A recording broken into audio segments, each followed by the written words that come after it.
Hey B2B tech startup founders, welcome back to the Arch Collective channel. If you haven't been here before, let me introduce myself. My name is Amanda Rabideau, and I'm the CEO of Arch Collective, a marketing services agency specifically built to help B2B tech startup companies thrive. Today, we're diving into a topic that holds immense value for B2B tech startup companies, building thought leadership in the industry. I can't even count on my hands how many conversations I have about this specific topic every month, and certainly every week, if not every day. Becoming a thought leader not only establishes your startup as an authority, but also opens doors to new opportunities. So let's explore some strategies to help elevate your B2B tech startup to thought leadership status. With that in mind, let's dive in. In the fast evolving world of technology, being perceived as a thought leader is a powerful asset. It's not just about pushing your products. It's about offering valuable insights and shaping industry conversations. Let's start with one of the foundational elements, creating content, just like I'm doing right here. So let's talk about some content creation strategies. First up,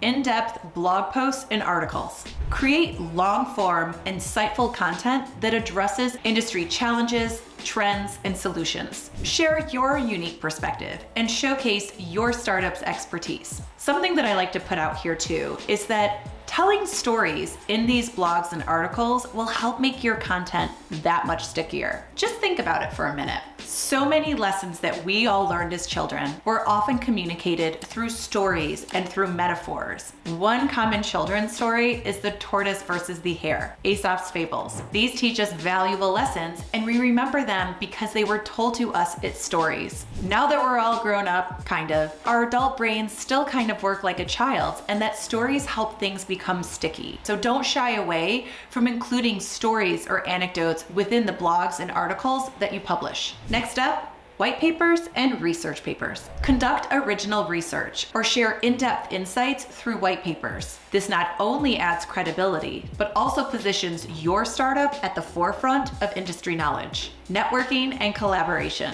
Thought leadership goes well beyond individual efforts. It involves connecting with others in the industry. In fact, in one of my previous videos, I talk about how to fundraise in this challenging time. And in that video, I touch upon the fact that networking is critical to fundraising. Why is that? Just think about it for a second. As a startup founder, one of your most important roles, whether you like it or not, is sales. It's selling the business to investors. It's selling the business to prospects and clients. It's selling the business to press and media so that they cover you. It is selling and selling and selling. And so, as an investor, you're going to have more confidence in a founder if they're willing to get out there and network and continue to share and tell that story about their business, which is a very soft sell. So get out there and network. Hey, if you're not someone that likes networking, that's okay. Start by doing things that you're comfortable with, like reaching out to your network for a coffee or hosting a dinner party or inviting people to lunch.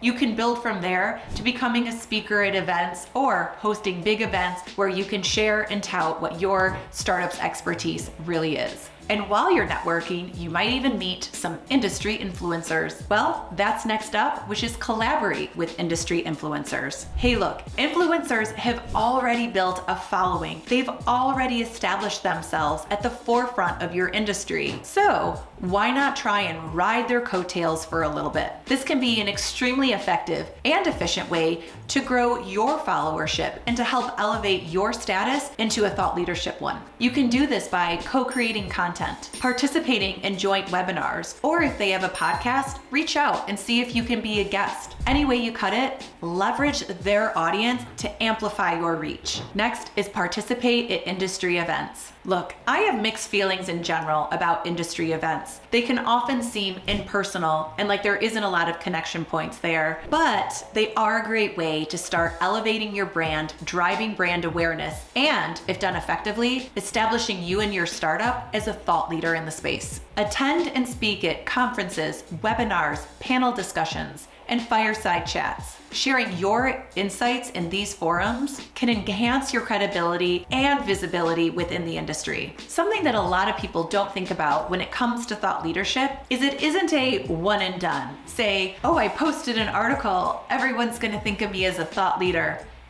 It comes with time and it comes with consistency, like so many things in life, right? Consistency is key when building thought leadership. So how do you do this? Well, first, regularly publish your content. Utilize platforms like LinkedIn and the power that they offer to connect and amplify your brand among others in your space. Utilize the power of LinkedIn to share your thoughts, engage with your network, and participate in relevant discussions. Consistent activity on LinkedIn can significantly boost your thought leadership presence. Fun fact, I started Arch Collective about 4 years ago, depending on when you're watching this video. And over the years, I've grown my LinkedIn presence to over 9,000 followers. Now, don't get me wrong, there's certainly a lot more out there, but that didn't just happen overnight. That came with consistent posting, engaging in discussions with other marketers and startups, and not getting disappointed when I wasn't getting a whole lot of traction from the content I was posting.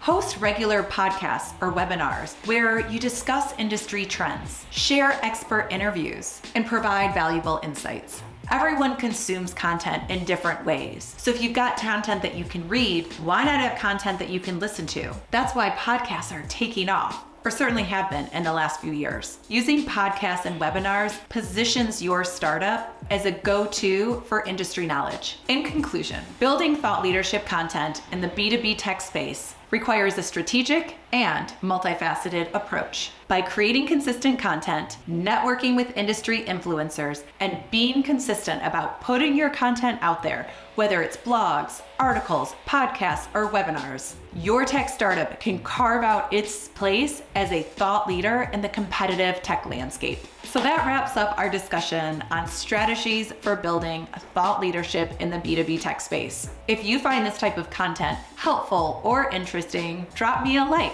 or share a comment about what stood out and was most helpful to you. And as always, please subscribe to the channel if you enjoy this content. And we will see you next time. But until then, happy thought leading.